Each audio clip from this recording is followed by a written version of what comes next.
Nagkaroon ng kasiyahan ang buong cast ng pelikulang Quezon na pinagbibidahan ni Jericho Rosales at kasama ang girlfriend nito na si Janine Gutierrez sa party.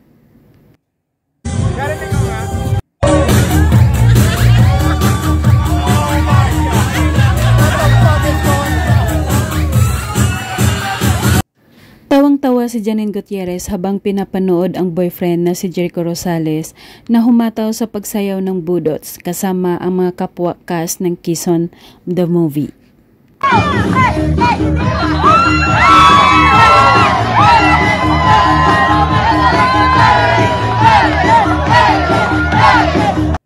Tuwang-tuwa naman ang mga staff ng pelikulang Quezon nang minsan ay dumalaw sa set si Janine Gutierrez para bisitahin si Jericho Rosales at super kinilig sila sa dalawa habang nag-uusap. Dahil si social media.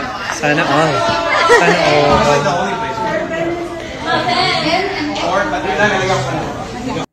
Magkasama din ang ikunin na dumating sa isang venue na turno ang mga pang-itaas nitong kasuotan na kulay puti para i-meet ang kanilang mga kaibigan at katrabaho.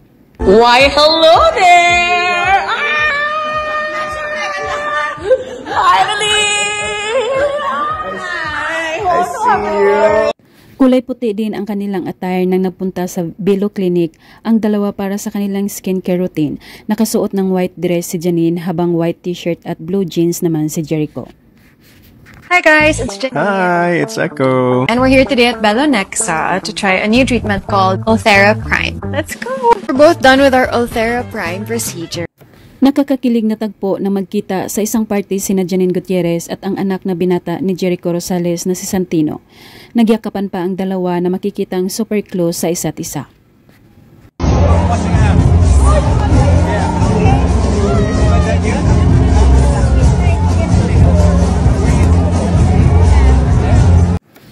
Spotted din ang ikunin na naglalaro sa isang gym na parang exercise banding na rin nilang dalawa at terno naman ang kanilang kasuotan na white and blue.